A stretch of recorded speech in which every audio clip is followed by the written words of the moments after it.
삶과 죽음 사이에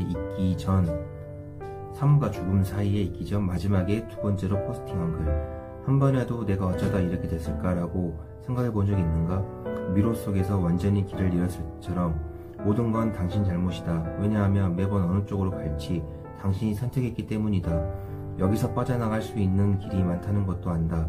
미로 밖에서 미로를 빠져나간 사람들이 미소 짓고 웃는 소리가 들리니까 가끔은 미로를 이룬 산 울타리 사이로 그들의 모습이 얼핏 보이기도 한다. 나뭇잎 너머로 스쳐가는 형체가 보이기도 한다. 그들은 여기를 빠져나가서 아주 행복한 듯하다. 당신은 그들에게 화나는 게 아니라 여기서 나갈 능력이 없는 자신에게 화가 난다. 안 그런가? 아니면 나만 미로에 갇힌 걸까? 추신, 내 고양이가 죽었다.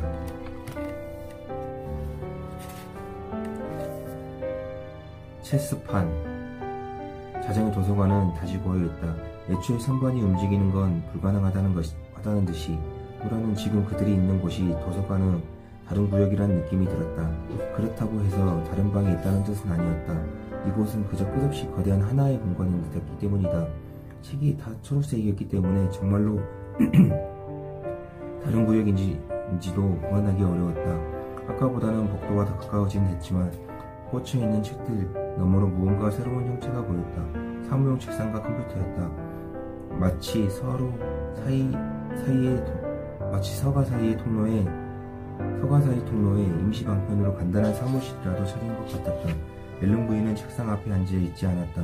노라 바로 앞에 있는 나지막한 목재 테이블 앞에 앉아서 체스를 두고 있었다. 제 상상과 달랐어요. 노라가 말했다. 게임은 절반쯤 진행된 듯했다. 예측하기 힘들지? 앨런 부인은 멍하니 앞을 바라보며 그렇게 말했더니 검은 귀숍을 들어 체스판 반대쪽으로 가져가 흰 폰을 잡았다. 무엇이 우리를 행복하게 해줄지 말이야. 앨런 부인은 체스판을 180도 돌렸다. 자기 자신과 게임을 하는 듯 했다. 네, 맞아요. 하지만 그 여자는 전 어떻게 되는 거죠? 그 여자는 어떤 결말을 맞이하나요?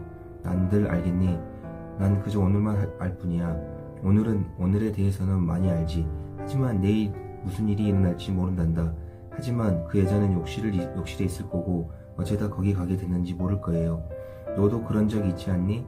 방에 들어갔는데 네가 왜 거기 갔는지 기억이 안 나던 때 말이야. 방금 네가 한 일을 잊어버린 적 없어? 갑자기 머릿속이 하얘지거나 방금 하던 일을 잘못 기억한 적 없어? 있죠. 하지만 전 거기 30분이나 있었어요. 또 다른 너는 그걸 모를 거야. 그 여자는 조금 전에 네가 한 행동과 말을 기억할 거다. 마치 자신이 행동하다고 말한 것처럼. 노라는 땅이 꺼져라 한숨을 내쉬었다. 괜히 달라졌어요. 사람은 변해. 앨런 부인이 계속 체스판을 바라보며 말했다. 손이 비숍 위를 맴돌았다. 노라는 다시 생각해봤다. 아니면 원래 그런 사람이었는데 제가 몰랐을 수도 있죠. 그래, 네 기분은 어떠니? 앨런 부인이 노라를 바라보며 물었다. 여전히 죽고 싶어요. 전 꽤 오랫동안 죽고 싶었어요.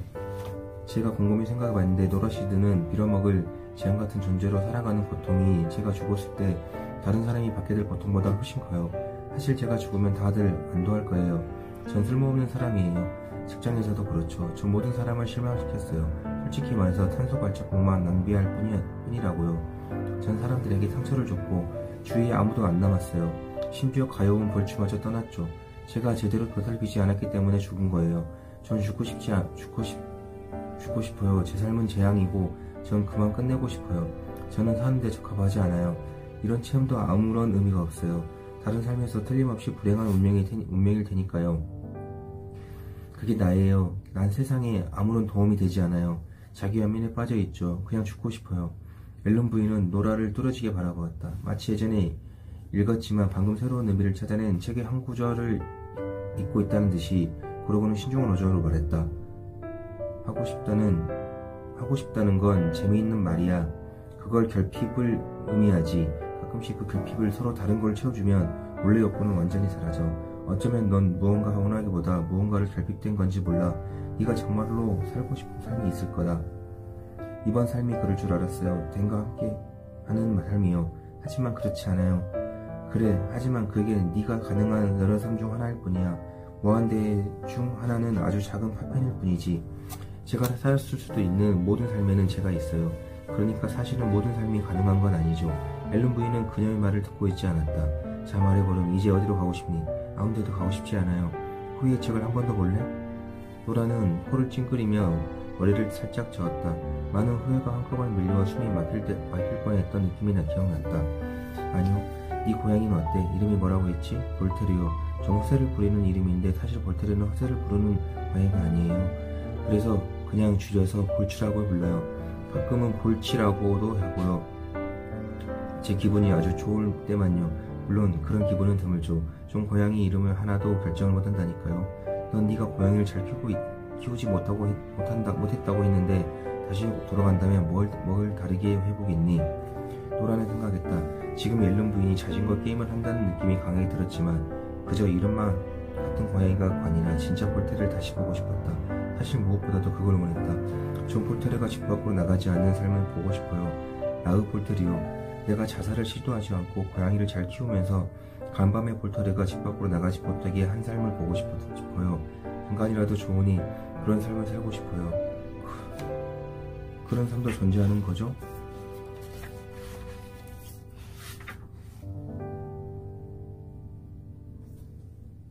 안녕하세요. 부자아빠 프로젝트 부자아빠가 된다! 어제 로라가 댄하고 있었던 이야기들을 하면서 댄이 많이 변했다는 느낌이 있었잖아요. 그래서 마지막에 어땠니? 하면서 이제 끝났는데 노라가 그런 것 같아요. 이제 체스판이라 다음 챕터에서는 체스판이란 챕터에서 체스를 두고 있는 앨런 부인과 대화를 하는데 노라가 삶과 현실의 부분에 대해서 보고 있었고 댄이나 다른 사람들이 변한 모습들을 보면서 어떤 게 맞는 삶인지 앨런 부인한테 물어보고 있는 것 같고 그 부분에서 앨런 부인은 지금 네가 어떤 선택을 하느냐에 따라서 더 나은 삶을 살 수 있고 더 안 좋은 삶을 살 수 있는데 노라는 지금 현재의 삶이 약간 안 좋다는 느낌으로 해서 똑같이 다를 게 없어진다 해서 또 죽고 싶다는 이야기를 하는데 앨런 부인이 다시 이제 이야기를 하죠. 후회의 책을 한 번 더 보겠다라는 식으로. 로라는 안 본다고 했고 로라는 앨런 부인과 이야기를 하면서 다시 한번